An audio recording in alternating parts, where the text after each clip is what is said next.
Hello student, you are welcome in lecture number 6 of vector integration।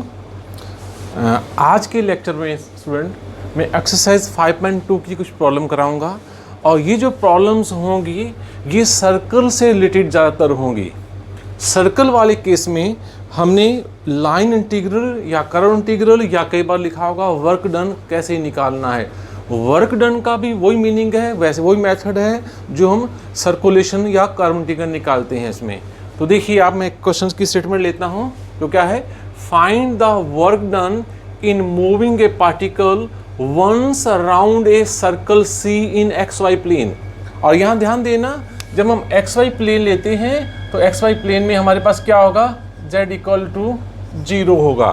तो x Y plane में क्या होगा, z equal to हम 0 coat करते हैं। और सर्कल कैसा है, सर्कल है centre 0 0 and radius r equal to 3। और इसके साथ क्या है, जो हमारे पास जो फील्ड दिया हुआ है वो किस तरह का है, f vector equal to 2x minus y plus z i, फिर है plus x plus y minus z के j plus 3x minus 2y plus 4z k vector. इसको नंबर 1 आप मान लेना है। कैसे आपने सोल्व करना है, क्योंकि सर्कल कैसा है, सर्कल का सेंटर 0 0 है। तो हमें मालूम है x माइनस x1 का whole square plus y minus y1 का whole square equal to r square. ये आपने 10+1 में पढ़ा था सर्कल की इक्वेशन कैसे निकालते हैं, क्योंकि सेंटर 0 है, यहाँ 0 है 0 है, तो ये क्या बनेगा, x square plus y square equal to radius का स्क्वायर। रेडियस यहाँ दे रखा है 3 है, सेंटर 0 0 है। अब हमें क्या करना है, यहाँ 2 वेरिएबल हैं, तो हमने क्या करना है, इसके पैरामीट्रिक फॉर्म में लिखना है। वो कैसे लिखते हैं, फार्मूला होता है x equal to r cos theta या कॉस टी। टी हमारे पास यहाँ जो हम यूज़ कर रहे हैं वो एंगल के लिए है, और एंगल जब हम सर्कल लेते हैं तो उसकी मूवमेंट 0 से 2 पाई के बीच में होगी। तो x equal to r cos t and y equal to r sine t. लेकिन देखिए आप, r हमारा 3 इस केस में है, तो x equal to 3 cos t, y equal to 3 sine t. अब हम आइए r वेक्टर कैसे लिखते हैं, x i plus y j plus z के।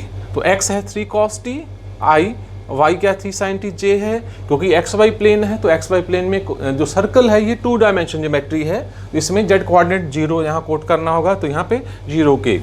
इसका डेरिवेटिव कर देना, तो minus 3 sine t i plus 3 cos t j plus 0 k. इसको मेंशन कर देना 0 के, आगे डॉट प्रोडक्ट करना है तो वहाँ पे ये काम आएगा।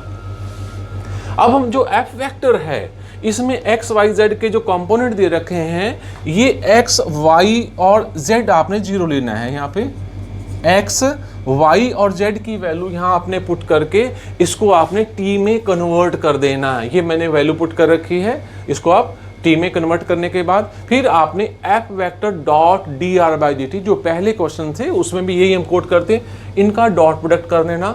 इसको सिंप्लीफाई करोगे तो ऐसा रिजल्ट आएगा माइनस 18 साइन टी और प्लस 9 साइंस के टी प्लस 9 कॉस के टी। इसमें से 9 कॉमन लेना, कॉस के साइंस के टी प्लस कॉस के टी, तो 1 आएगा। तो ये माइनस 18 प्लस 9 सेम वैल्यू है, तो ये माइनस 9 साइन टी की power 1 into cos T plus 9। ये क्यों किया है, क्योंकि हमारे पास एक फार्मूला है इंटीग्रेशन का।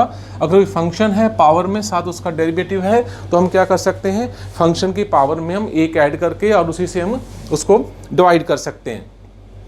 तो वो फार्मूला यूज करने के लिए अब आइए, work done in moving a particle once around a circle, इसका मीनिंग क्या है। तो इसमें जो टी की जो वैल्यू आएगी वो क्या होगी, वो 0 इज, ये आपने कोट करनी है, 0 से 2 पाई के बीच में वैल्यू। तो line integral f vector dot dr, ये हम पहले भी हम ऐसे क्वेश्चन सोल्व कर रहे हैं, स्टार्टिंग के क्वेश्चन, और वर्क डन के भी वैसे ही करने हैं। 0 to 2 pi f vector dot dr by dt into dt। Student यहाँ पे t की जगह आप थीटा भी यूज कर सकते हो, आप t को रिप्लेस कर दो किससे, थीटा से, तो कोई प्रॉब्लम नहीं आएगी। तो यहाँ पे d थीटा बाई, यहाँ पे dr by D theta into D theta भी आप लिख सकते हो उसमें। तो 0 to 2 पाई इसका इंटीग्रल करेंगे तो क्या आएगा, साइन t का power formula sign square T upon इसमें 2 कोट कर देना और प्लस 90 इसको सोल्व कर लेना, तो 18 पाई इसका आंसर आएगा। तो इसमें एक चीज़ मैं और बता दूं, ये जो पैरामीट्रिक फॉर्म हमें लिखी हुई वो कैसे लिखी है, मैं उसका भी मेथड बता देता हूं उसमें। तो देखिए आप, ये हमारी ज्योमेट्री है, ये सर्कल है, उसका सेंटर इसमें क्या है, ओरिजिन। सर्कल का सेंटर कोई और भी हो सकता है, ये ओरिजिन क्या है 0 0। तो यहाँ पे आप पॉइंट कोई ले लेना, उसमें इस पॉइंट के कोऑर्डिनेट्स हम मान लेते हैं एक्स वाई, यहाँ पे परपेंडिकुलर ड्रा कर देना, ये इसको m, ये x, ये y हुआ। ये x ये y है, इसको आपने क्या मान लेना थीटा, और ये रेडियस, जो रेडियस क्या होगा बेटा, रेडियस क्या है, ये जो हाइपोटेन्यूज है उसको हम रेडियस बोलते हैं।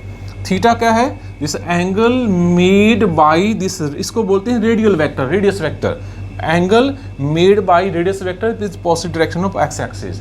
तो वही हमारे पास वो formula base upon hypotenuse x upon r क्या होता है cos थीटा, और परपेंडिकुलर अपॉन r क्या होता है sin थीटा, और इसी का यूज़ करके x equal to r cos theta और y equal to r sine theta से हमें जब भी कोई सर्कल का कोई क्वेश्चन होगा तो ध्यान देना उसकी पैरामीट्रिक फॉर्म लिखने का ये तरीका है। अब मैं सर्कल के ऊपर कोई और क्वेश्चंस लेता हूँ आपकी एक्सरसाइज का। अब स्टूडेंट आते हैं क्वेश्चन नंबर 10 और क्वेश्चन नंबर 11, दोनों लगभग कुछ पार्ट तो दोनों का सेम है। Show that this integral, curve integral कैसा है, F vector dot D R along the curve C, कौन सा कर्व सी है, that is a circle X square plus Y square equal to A square, Z equal to 0 और is 0। ये जो यहाँ पे लाइन इंटीग्रल या कर्व इंटीग्रल आएगा उसका आंसर हमें 0 प्रूव करना है, ये स्टेटमेंट में गिवन है। तो सर्कल कैसा है, सर्कल का सेंटर तो x, इसको क्या लिख सकते हो आप, इसको x माइनस 0 का whole square plus y minus 0 का whole square equal to a का होल स्क्वायर, ऐसा सर्कल है। तो ये सर्कल है तो इसका मीनिंग इसका सेंटर तो क्या है 0 0 है और इसका रेडियस कितना है इक्वल टू a है। तो इसकी जो पैरामीट्रिक फॉर्म है वो आएगी x equal to a cos t, y equal to a sin t। पहले मैं इसके बारे में डिस्कस कर चुका हूँ। r vector x i plus y जे, क्योंकि एक्स वाई प्लेन में है तो जेड तो वहाँ 0 है, तो इसको लिखने की 0 के लिखने की जरूरत नहीं है यहाँ पे। फिर इसका डेरिवेटिव कर दो, इसका आर वेक्टर का derivative minus a sine t i और यहाँ पे ए कॉस टी जे, इन दोनों का डॉट प्रोडक्ट करो। जब हम डॉट प्रोडक्ट करेंगे तो माइनस ए कॉस टी साइन टी और प्लस ए कॉस, ये तो कट जाएगा, तो ये तो वैल्यू 0 आ गई। फिर आगे चलिए कर्व इंटीग्रल, ये जो मैंने यहाँ पे जो कोट कर रहा हूँ इसका मीनिंग ये, क्योंकि सर्कल है तो ये कर्व क्या क्लोज्ड है, जब क्लोज्ड हो तो हम इस तरह सर्कल यहाँ ड्रा कर देते हैं इसमें। तो ये इसको क्या लिखेंगे 0 to pi f vector dot D R by D t into d t, और इसकी वैल्यू तो 0 है, यहाँ 0 पुट कर दो तो आंसर क्या आएगा 0 आएगा। और यहाँ पे हमें एवेल्यूएट करना है curve integral r vector cross D r की वैल्यू निकालनी है। सर्कल हमारा सेम है, जेड इक्वल टू 0 मीन क्या है, ये एक्स वाई प्लेन में है, एक्स वाई प्लेन में जेड 0 है। तो कैसे करना है, पहले आपने r cross D R by D T की वैल्यू निकालनी है, ये जो क्रॉस प्रोडक्ट है इसकी वैल्यू निकालनी है। तो आर वेक्टर भी हमारे पास यहाँ पे है, D R by D T भी है, पिछले क्वेश्चन से बड़ा सेम ले लेना। आई कंपोनेंट यहाँ पे आई, यहाँ पे जे के, इस आर वेक्टर के कंपोनेंट आई यहाँ पे देखिए कैसा है, ए कॉस टी है, फिर ए साइन टी है, ये के वेक्टर 0 है, minus a sine T, A cos T 0 है। इसको सोल्व करोगे तो आई वाले कंपोनेंट तो क्योंकि ये 0 है ना तो आई भी 0, जे भी 0, और उसके बाद जो लास्ट की कंपोनेंट की ये वैल्यू आएगी, यहाँ आएगा A cos square T plus A sine square T, और आपने क्या करना है उसमें A square cos square T plus A square sine, ये कॉमन लेना, A square cos square T plus sine square T 1 आएगा। तो इसकी जो वैल्यू आती है R vector cross D R by D T की वैल्यू आती है ए स्क्वायर के यूनिट वेक्टर। तो ये तो हमें सोल्व कर लिया है। अब यहाँ पे आइए, हमें ये इंटीग्रल सोल्व करना है, ये कर्व इंटीग्रल या सिंगल इंटीग्रल को सोल्व करना है। F vector dot D R, F vector dot D R by D t into d T, ये जो इंटीग्रेंट की वैल्यू हमारे पास यहाँ पे है, यहाँ पुट कर दो। ये सारा ही कांस्टेंट है, इसमें कोई टी की कोई टर्म नहीं है, इसको इंटीग्रल के बाहर रख दो। और 0 टू 2 पाई क्यों कोट कर रहे हैं, सर्कल वाले केस में जो एंगल यूज करना है, जो लिमिट यूज करनी है वो क्या है 0 से 2 पाई, 0 से 2 पाई 1 डी टी, 1 का इंटीग्रल टी। अब अपर लिमिट 2 पाई, लोअर 0 है तो पुट कर देना 2 पाई माइनस 0, 2 पाई से मल्टीप्लाई करना, ये इसका आंसर होगा। अब मैं एक सर्कल के कुछ और क्वेश्चंस हैं वो भी डिस्कस करते हैं आपके साथ।